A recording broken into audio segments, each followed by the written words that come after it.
Welcome back this week as we continue our conversation with Joel Wood about residential programs and the journey that he and his wife have been on, couples in the Nashville area. Hope you enjoy it. And if you missed the first episode, switch back to last week and listen to that first so that it'll make sense as we continue our conversation. Yeah, one of the things that we lucked out on, I don't know if we lucked out on it as much as we just sort of ran out of other options. It's how do you find folks that will do a great job and they're not getting paid a competitive wage if they're out in a professional career. And so we were able to tap into the University of Texas. We actually moved from about an hour outside of Austin to close to UT. And the special ed department there put together a program with us with the speech department and the nursing department. So we had 3 different university departments all working together, giving their students credit. So these were typically graduate level students. So they'd already gone through their undergrad, so a little bit more mature.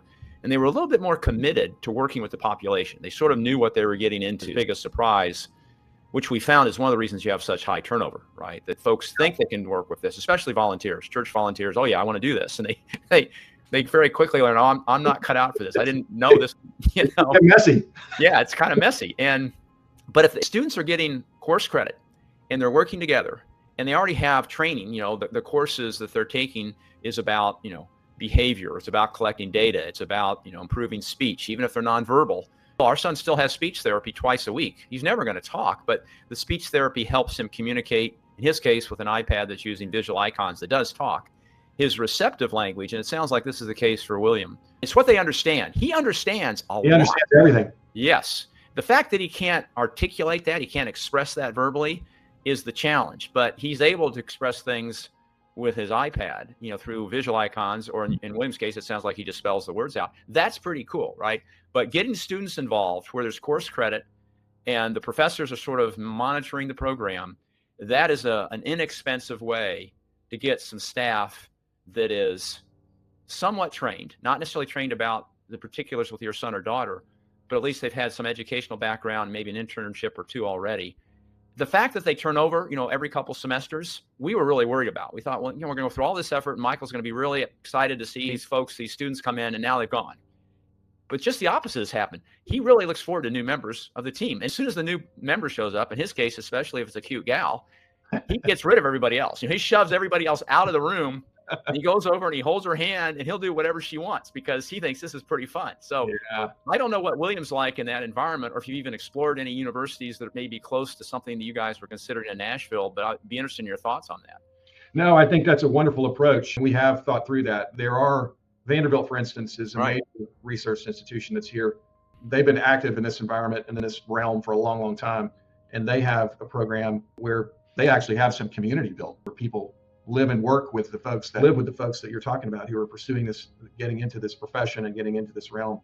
So I think the real key, and whether it's a student or it's somebody who's just looking for some extra work, and this is where our son really excels, is having the intuition about what's this person's true motivation. Right. They really want to dig in and help me and get to know me. And are they really interested in engaging me and learning about how to communicate with me and take care of me? Or are they just showing up to be a warm body? He's got a real sense for whether that person is someone who he wants to hang around with or not. And that's pretty cool. A young woman here in the last 2 weeks has moved here from New York City. She's a writer, she's a musician, she's autistic herself, very high functioning. Right. And so she has a real care for this population. And so finding someone who's got that kind of desire is really, because they're doing it because they want to, not because of the paycheck. Right. Because the paycheck is not ever going to satisfy or be enough. We've gone through, and we've been on this journey for 33 years. Our son's 35 years old now. And so we've gone through hundreds of people over the course of decades. And you get smarter. I think you get smarter as parents as to what to look for and the questions to ask about, have they been associated? Do they have a sibling, or do they have a nephew or someone that they were exposed to growing up? And it sort of created that warmth in their heart and that desire to help out, and they have a familiarity with some of the challenges. But you're often surprised, right? And I think listening to your son or daughter, and I say listening in quotes, right? Observing their behavior, right? Michael would get very anxious and agitated, and he couldn't really say why, but we learned pretty quickly, well, he didn't have a good day. And sometimes that was because the colleague was off texting on the phone and ignoring him. right? Or not taking him out on a walk because the weather wasn't quite as nice. And so he wasn't getting the exercise that he needed. And so the more folks you go through, the smarter you get at that. But hopefully, if you're smart up front and you think about those things and you do listen or watch and observe your son or daughter and how they react to an individual, you don't have to go down that path very long. You can still discover that before you make a permanent hire or you bring somebody in and spend a lot of time training them. Let me switch gears just for a second, because I know there are a bunch of other things that we can talk about. I've got some other topics, but Joel, just based upon other things that you've thought about, what else would you like to share with viewers and listeners that you think, hey, these are some other questions you guys should have on your cheat sheet moving forward? Yeah, I mean, I think we've covered a lot of it. I think one other thing that I would sort of point out is if you do pursue your own strategy, and let's just say you partner up with a couple of other couples, leadership, who leads that? How do you administer the program? How do you make sure you have shared values? I think that's a huge part of it. Is if you get sort of in business with some other families, and I think you've probably become aware of some of this or acknowledged it in some of your podcasts, is how do you sort of administer that part of it, right? Like ownership. You get to the point where you get a residential facility, who owns it? Right. How do you deal with that? I listened to or got a part of a podcast or a webinar recently about some folks in Northern California, where they have a couple of houses that they are basically the landlords, and they're renting it out to special needs people who have caregivers. And I think they've got it solved, but the ownership part of it is really, really challenging. The funding obviously is always huge. The staffing, again, as we talked about a little bit, those are really the three main parts of, if you do create your own program, who's going to lead it, who's going to own it, who's going to fund it, how are you going to fund it, and who's going to staff it? Yeah. Those are the big things you have to sort of solve before you're going to make something work. And you said something a little while ago that I think is so important. Don't put the cart before the horse. I mean, you really need to start with something that's a simpler lift so you get to know these parents. So we went down the wrong path, right? We thought, we're going to start with the residential. We even bought a lot near university, and we're talking to a builder, and we had no program. We had no relationships with any parents, and that is the worst possible place to start. What we've learned from the day program and the summer camps, which is pretty easy, is you get to know the kids, the staff gets to know the students, the colleagues, the adults, and you get to know the parents. And some parents, really want to be doers and volunteers, and that's great. Other parents are much more interested in just hands off. They can provide some financial support, and having the right mix. And you need a different set of skills, right? Especially when you start thinking about full-time residential. It'd be ideal to have somebody on your board or in your community that's a lawyer that understands the law and that can help you from a legal standpoint, because those fees can get to be real expensive.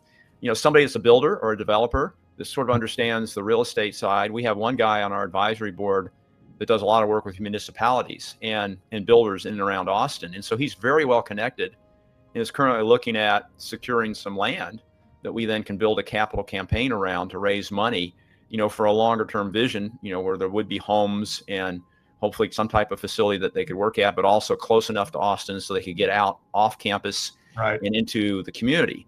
And those are all things that sort of can evolve organically, but being very intentional up front and very mindful, I think, of how do we suss out which parents work well together. Like one of the things we discovered, we started as a very Christian-based organization. Our name is John 13 after the Bible verse where, Jesus is washing the feet of the disciples. Right.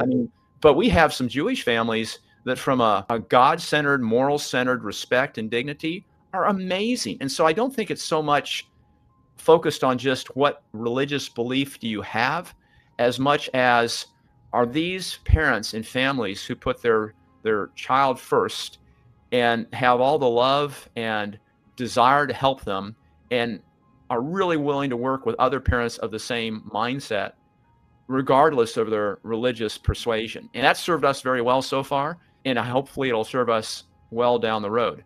Where are you guys in the process? I'd be very interested in you just sharing, hey, we've looked at a lot of these programs. Our next steps are going to be 1, 2, and 3. Yep. So I think it would be interesting, just as an example of how we're sort of really starting small, is, my wife has hosted a Bible study 3 or 4 times at our house for 4 guys to come over with their parents.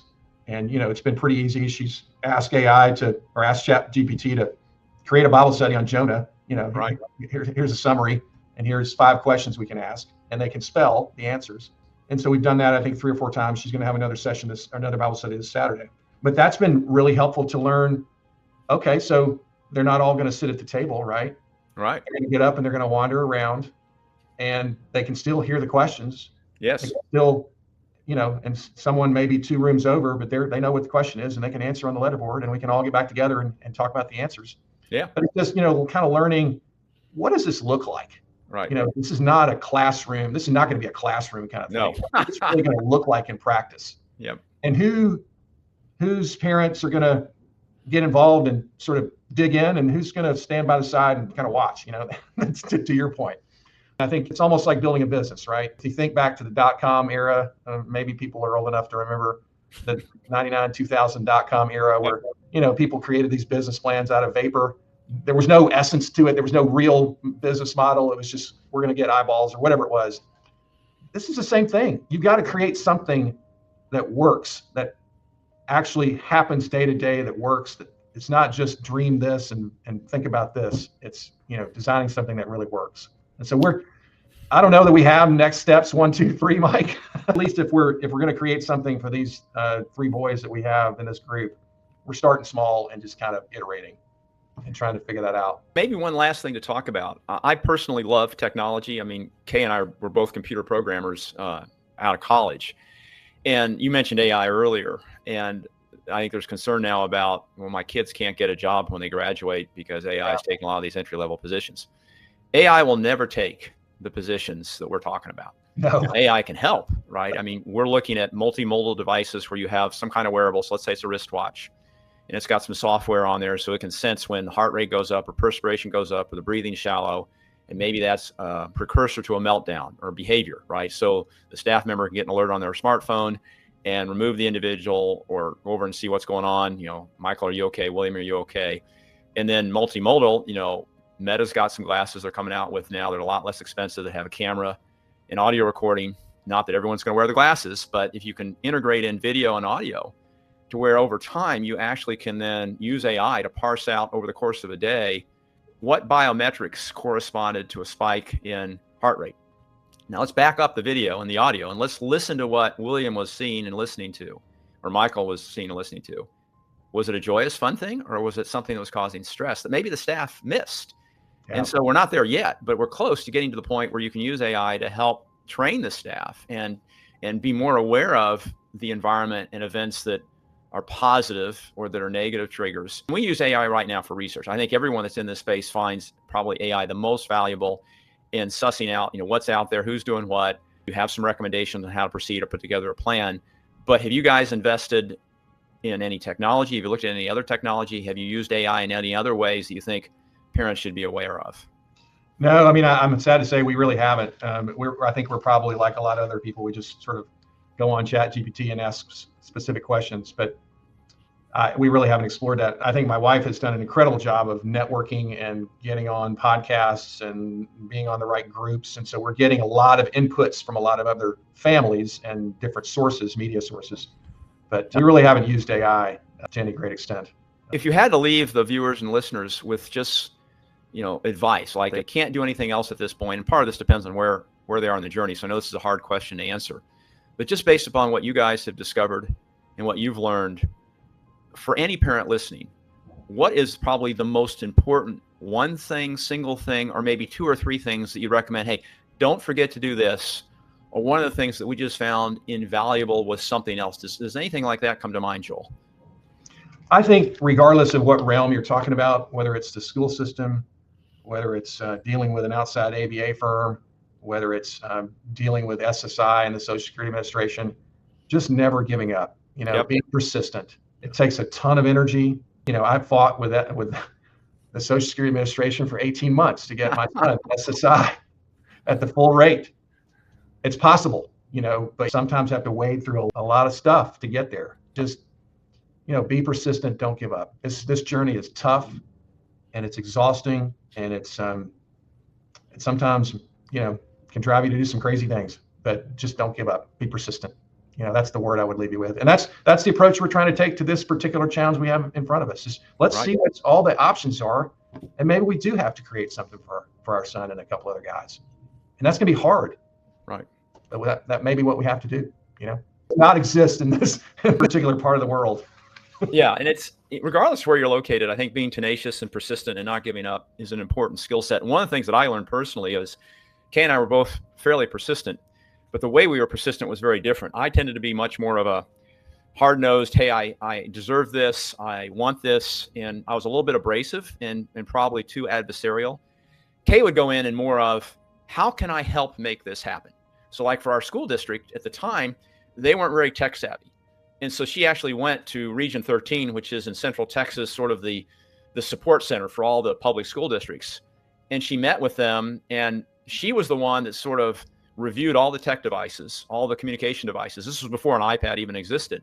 Yeah. And figured out which ones would work. She even wrote code, for some of them. And so she helped the school district itself serve other people like our son in trying to figure out, well, which of these, devices were going to work the best, were the most durable and had the greatest flexibility, and what software was out there. And so having more of that, hey, let's work together to solve a problem that's going to make your life easier and also serve my son or daughter. And so that softer touch approach for her, I think, worked a whole lot better for our son than my hard-nosed approach. Now, sometimes you got to be hard-nosed, but I don't think should ever be what you lead with. And I don't know if you have any experience or suggestions along those lines or not. Oh, yeah. You're right. I think your wife's approach is the correct one. Working with people within the construct of what you're dealing with is the right approach. Getting them, trying to motivate them through different means. I mean, you can write the most beautifully crafted IEP that ever existed, that addresses all the needs that your son or daughter has, that has all the goals and objectives and the right measurements, right metrics to measure success or failure. But if that person who's inside the school, who's working with your son or daughter, is not going to do it, it just doesn't matter what the IEP says. I mean, ultimately it does, because you can hold them accountable with that document. So it ultimately matters. But day to day, convincing someone to get them in the boat with you is more about what it's about. Yep. They're going to do a lot more good that way than trying to hold them accountable with a document. I agree. If somebody in the Nashville area is watching this, or somebody in Tennessee that might even consider moving to Nashville is watching this and would like to get in touch with you, or would like to follow your guys' progress or journey, or I'm not sure this would happen, want to give you money, want to donate to your cause. Yeah, that would be wouldn't it? Is there any place you would direct them to? Is there a LinkedIn page, or is there a Facebook page? Is there anything you guys have set up for people that might want to know more about what you guys are up to? You can certainly go to my LinkedIn page. That's probably a decent way to do this. I also have a Facebook page, and just send me a message and get in touch that way. That's probably a good way to do it. If they search on LinkedIn just for Joel Wood in Nashville, you're probably going to pop up, I guess. Yeah, I'm going to pop up. All right. Any closing comments? You've been great. I have nothing else, I think, to ask you. I think all the advice and stories you've shared have been wonderful. Is there any closing comment, though, that you'd like to make? No, not really. Thank you for having me, Mike. I appreciate the time, and hopefully I said something that will help somebody somewhere. Well, thank you, Joel, very much for your time. And for all of you guys that are viewing this or listening to this, we will put some of this information in our show notes. And until next week, have a blessed and wonderful week. See y'all. Bye-bye.